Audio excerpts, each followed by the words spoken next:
So I had the craziest day of my life the other day. I still in the process of tapering down my clonazepam, and I was on the schedule of dropping down an entire half milligram every week.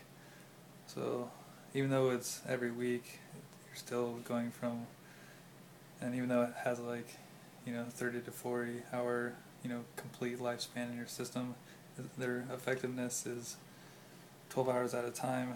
And um,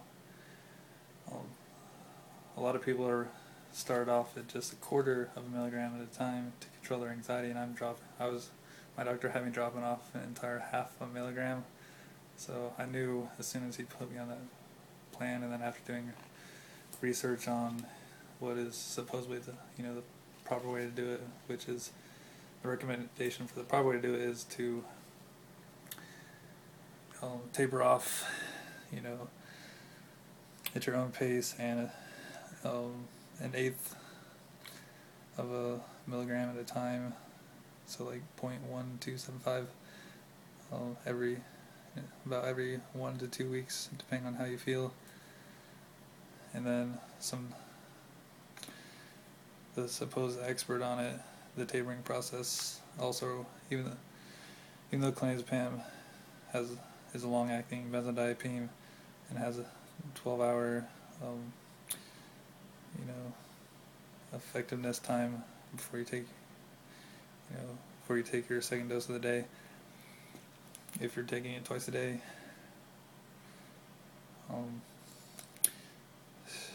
It's still recommended to switch off from clonazepam, taper off from that, and then switch to another long-acting one like Librium or Valium. I've tried Librium in the past and I had a crazy reaction, but it could have just been the dosage and the circumstances at the time. Anyways, the craziest day of my life, it was 2 days after I did my last half milligram cutoff, and my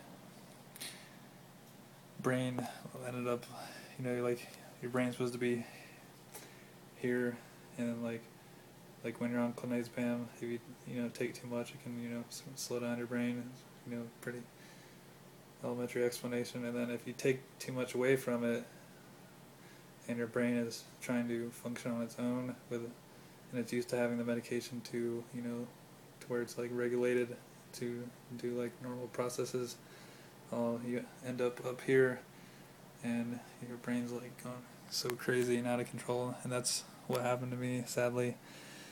I tried warning my mom, who's mostly in control of my medication. I'm like, the expert says you should drop off either a quarter of a milligram or an eighth of a milligram at a time.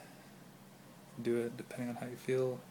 And she was all for what my recently new family doctor's plan was. And of course, I being suffering from anxiety, I sometimes it hits your self-esteem, and don't always stand up for yourself when you should. And anyways, turned out that was way too much of a drop off, and my brain was going haywire, and ended up in the emergency room. Before I was so out of it, I instead of doing the right thing, going to the emergency room and then calling my mother, I decided to call my mother and ask her opinion. She's my mom, but she's, neither of us are experts on this medication. I know more about it than her, just because I've been on it for 2 years, and I've, really wanted to read about the long-term use effect and the, withdrawal syndrome and process. Anyways, it was actually didn't even, craziness actually started just a day and a half after dropped a half milligram off. I remember I was like walking around my apartment and just like sitting here on the couch on the computer. I was feeling, my typical little bit of wooziness, and then if I was standing up for too long, I'd feel near faint. And then I was good. Tuesday morning was when the day prior and the week prior I was taking a milligram in the morning and then half milligram at night. So Tuesday morning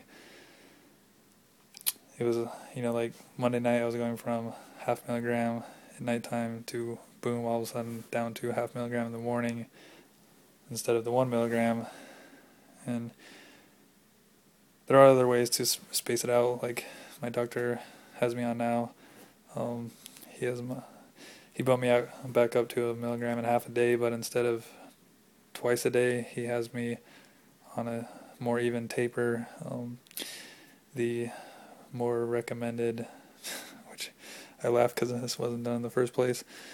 The more recommended 3 times a day schedule. That's every 8 hours. It's a little more manageable than taking it 4 times a day. Obviously, the less you're able to. But anyways, what was it? Wednesday afternoon, I was just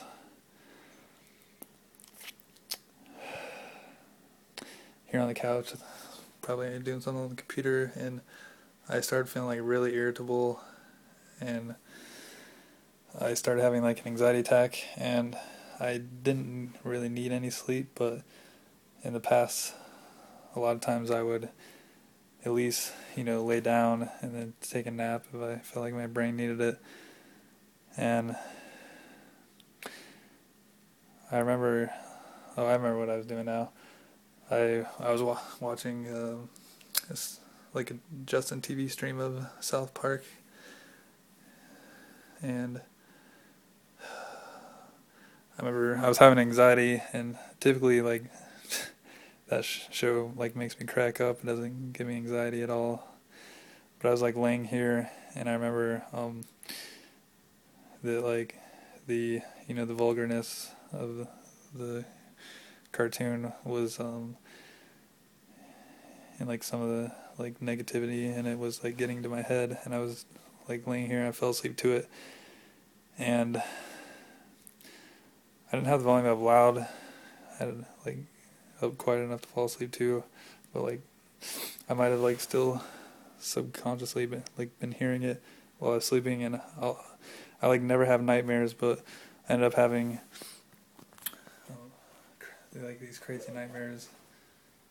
I won't try and like remember what they were right now. I just remember it happened, and then instead of waking up feeling refreshed, I woke up feeling like way more irritable, and I felt like my brain was going all haywire, and I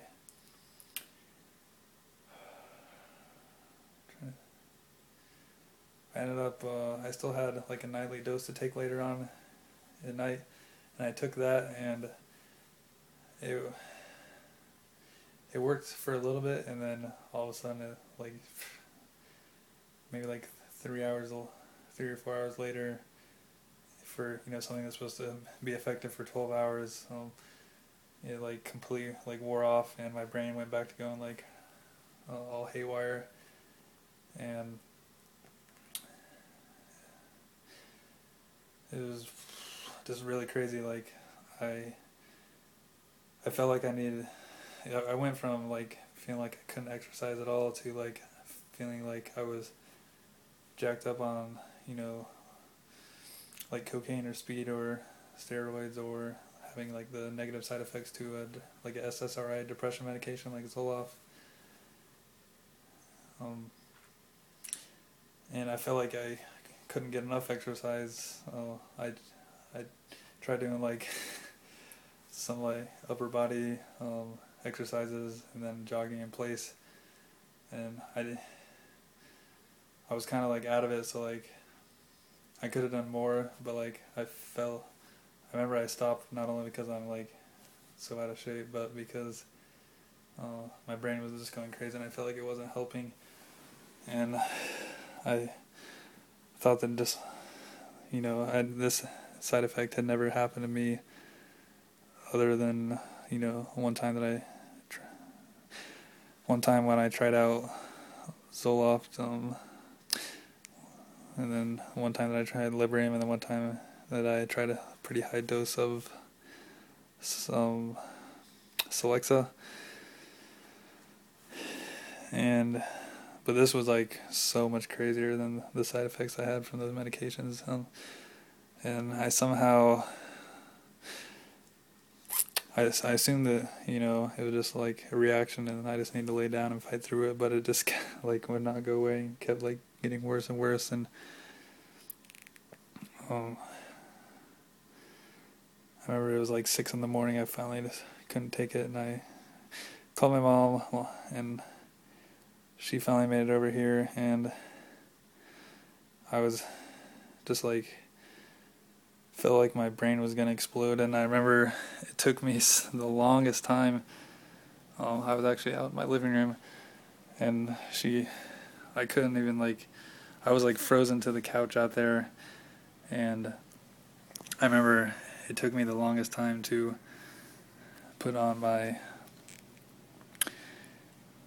like one sock, and then after I put on one sock, I remember I was like frozen, and like I couldn't do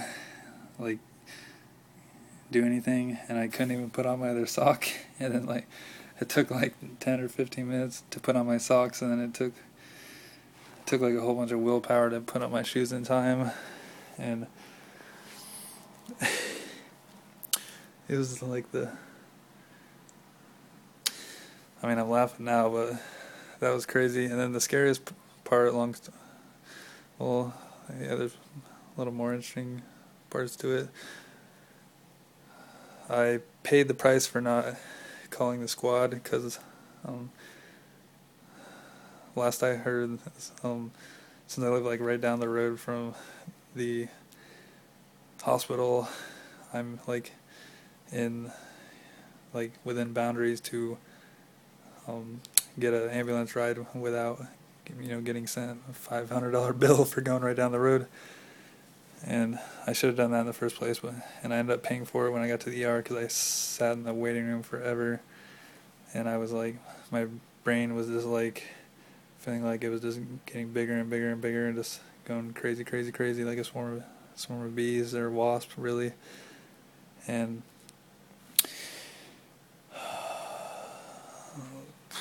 anyways, felt like I was gonna lose it, and then finally got called to this little nurse's check-in station, where they ask you questions and always check your blood pressure and your oxygen levels before. And my blood pressure was I remember the top number was 131, so that's above normal. And I imagine I'd like to imagine how high it was when I was really going crazy. And the craziest thing my brain did was when I finally got into the emergency section. They placed me in the center section, and it's more of an observed location than the surrounding rooms they have.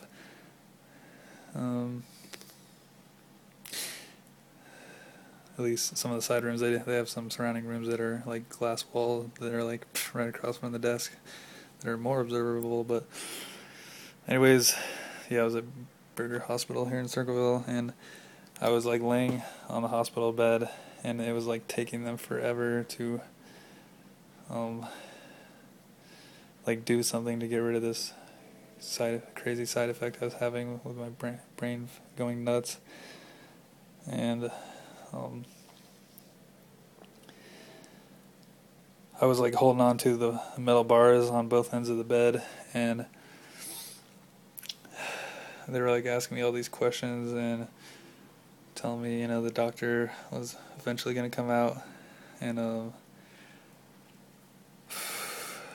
I remember the first person to come out and see me, there was like a nurse, and then there was a a student doctor or a medical student. So she's not really a doctor yet. She came out to see me. I was like so confused. I thought she was like the real doctor at first, and even though she said she was a medical student, I assumed that she was just like, you know, my last, like the top of like the head of the chain of command. Those of people that were going to come see, like, trying to help me out. Anyways, long story short, the craziest thing, thing that made like this the craziest day of my life was that I started grabbing on to the side of the bed, and my brain just started like going so crazy. I had like some kind of, you know, chemical reaction in my brain, and I just felt like I was going to completely pop. I felt like I was it was like probably the closest I've ever been in my life to feeling like both suicidal and homicidal, like, at the same time. It wasn't like that bad, but I was like really, really close. And what ended up happening was I literally lost control of myself, and I started just like crying out for help. Like, I didn't, like, it was like my brain, you know, kind of like put itself in sleep mode, and then went into, like, you know, animal instinct, nature mode, and like I was like crying and yelling, and I was crying like a girl, to be honest. I was like so scared. I had no clue what was happening to me, because when it was weird, it was like my brain was like literally about to explode, and was like filling up like a balloon. At the same time, everything was crazy. But at the same time, all that was happening, everything in like my vision and some other senses felt like it was fading away, probably because I was hyperventilating and getting releasing too much carbon dioxide from my system. But anyways, that was totally crazy. There's no way I can, you know, describe it enough to recreate it. And my original family doctor's orders were, you know, this could be like the hardest time of your life, because, you know, he had me on that aggressive taper. You know, the day we were, you know, put the original taper in the plan, and he said, you know, in the past, you know, your symptoms are gonna come up, and you just gotta ignore everything, unless, he said, the only thing you should ever go to the emergency room for is if you feel, you know, suicidal or homicidal. And I was, you know, since my brain was about to explode, I was pretty borderline before I even got to the ER. And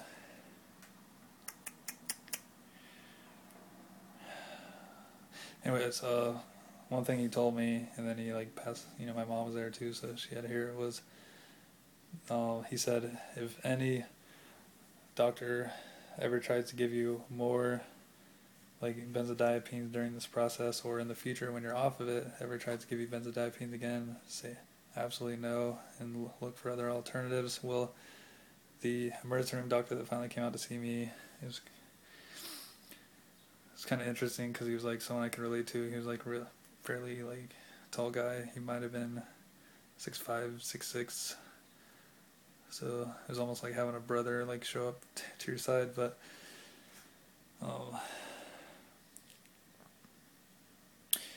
anyways, he like got straight to the point. He's like, do you want any Ativan or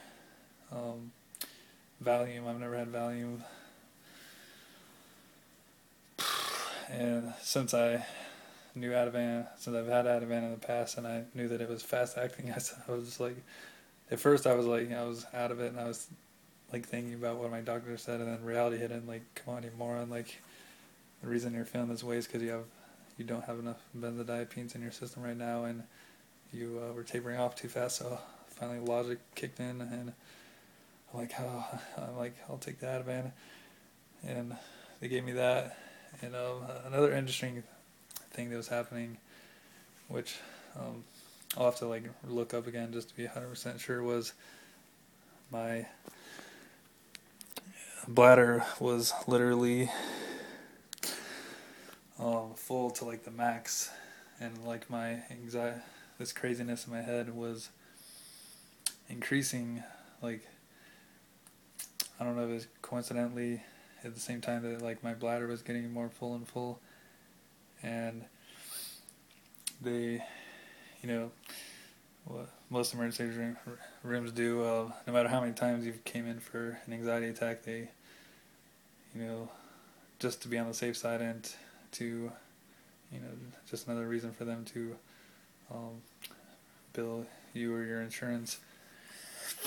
They give you the, like, they always give me both the pee test and the blood drug test. So, I mean, when someone's, you know, acting that crazy, I mean, if you're a doctor and this is, because I hadn't seen him, that was probably only the second time I've seen him in my entire time going to Burger Hospital, and I've been there a lot of times in the ER. And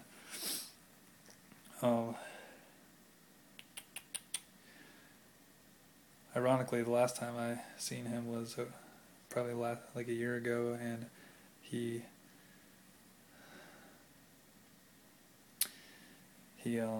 I felt like I needed to be admitted, and he like wouldn't admit me, and I don't even remember if they gave me anything for my anxiety attack. I don't even think I was having an anxiety attack. I think that was back when I was feeling like I was gonna just pass out all the time. I don't know. I probably did have an anxiety attack afterwards. That's probably how I ended up in the ER. But anyways, interesting thing that I should look into, but I've kind of read about before. I've just heard that your bladder presses on your vagus nerve. I know when you use the restroom, it can take that pressure off your vagus nerve, and it can cause you to feel like you're gonna pass out in some people. Same thing with you know, your bowel movements. So I need to look into whether, if you have like, you know, overfilled bladder, because like the you know, the containers they have if you need to like pee at your bedside, if you're like hooked up to a bunch of equipment, which I wasn't, but I didn't feel like I could even like walk. I wasn't even sure if I was gonna be able to stand up on the side of my bed, but their containers are like bigger than a 32 ounce like that. And I remember I got up, like, because you know, my bladder was so full. Funny thing is that I was having like all these crazy things happening to my mind and my body that I didn't realize how full my bladder was until I started going, and I just like peed and almost filled up one of those big hospital containers. And like, I remember the nurse came back and she's like, "Well, you did have to go." But the cool thing was that, or mysterious thing was that, as I was literally peeing, the more and more that came out, it literally felt like my the craziness and anxiety was just like melting away a little bit, and it was like such a huge.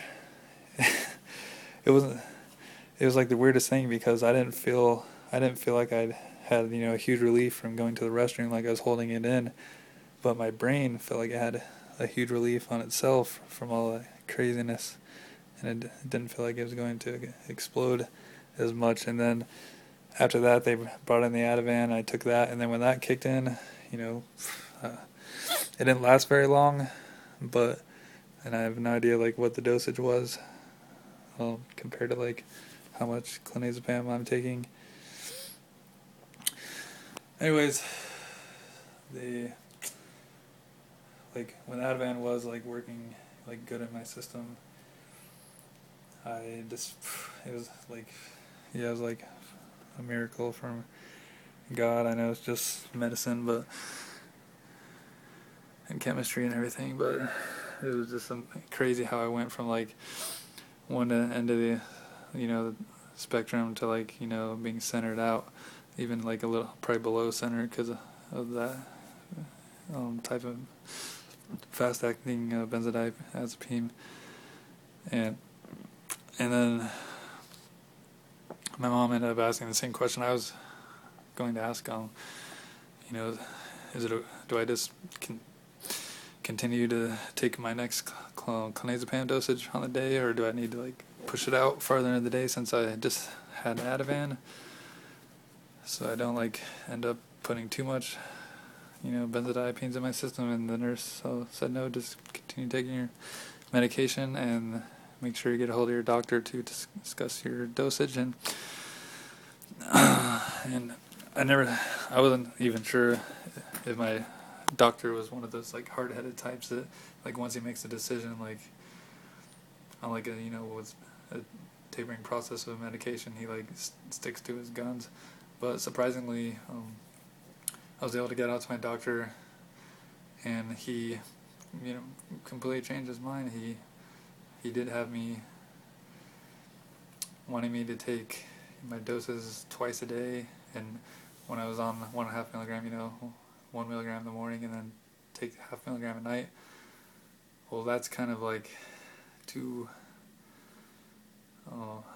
that's kind of a big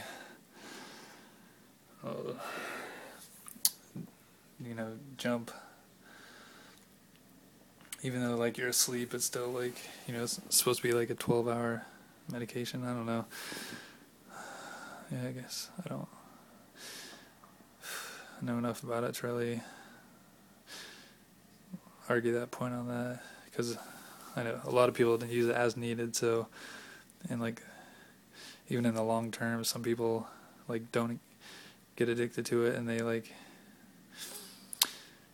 have a bottle, and they might be on like 0.5 milligram as needed, and they could go weeks without even taking 0.5 milligram, and then one day having a little anxiety attack, and then just take one pill and then be fine for a month, whatever. But yeah, part of my problem is that I've been on this medication for going on 1 year and 10 months, so there is long-term side effects where your brain gets used to the drug, and then it starts actually like deadening some of your GABA receptors. But wow, 30-minute video again.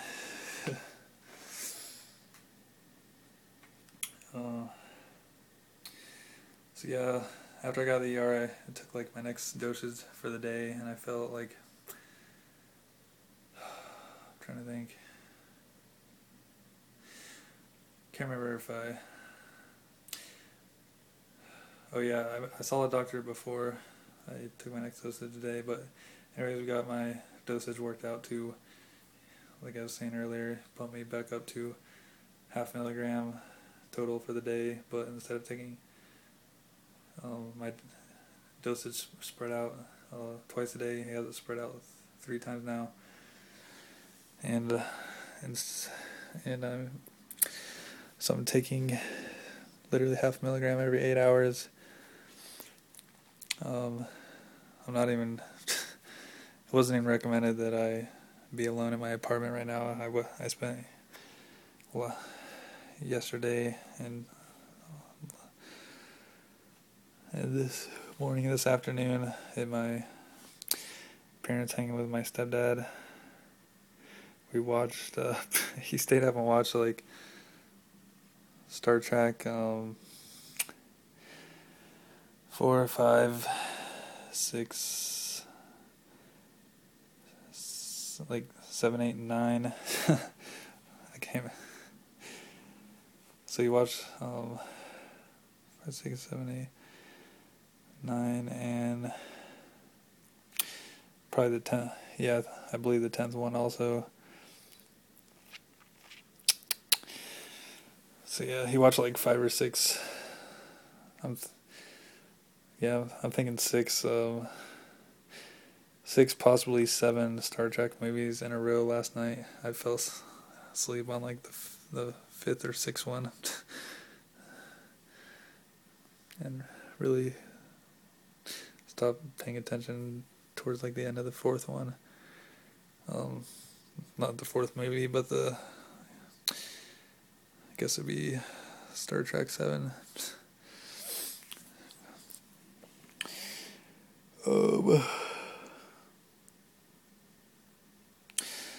Yeah, surprisingly, like I assumed that my stepdad had seen all those movies, because I remember him watching Star Trek growing up, and I was very surprised that he hadn't seen the majority of them, and I was very surprised that I had never got hooked on those movies growing up somehow. I mean, I'm hooked on just, renting, blockbusters and then like semi-blockbusters, like 3 on Top. X-Men First Class was pretty big. But yeah, I'm addicted just to going to the library and getting movies just because I don't have cable TV, and sometimes, I don't get sometimes internet streams aren't the greatest, and sometimes I don't pick up a steady enough signal to stream HD programming. So you get bored and get movies. Anyways, and it's cool to go on the library's website and try and compete with everyone and be like one of the first people to request a movie like while it's still on order before it's even released on DVD, and then being like the first person to pick it up on its like release date and like have it free from the library the same day that people go spend $4 or $5 at Blockbuster for like a one-night rental.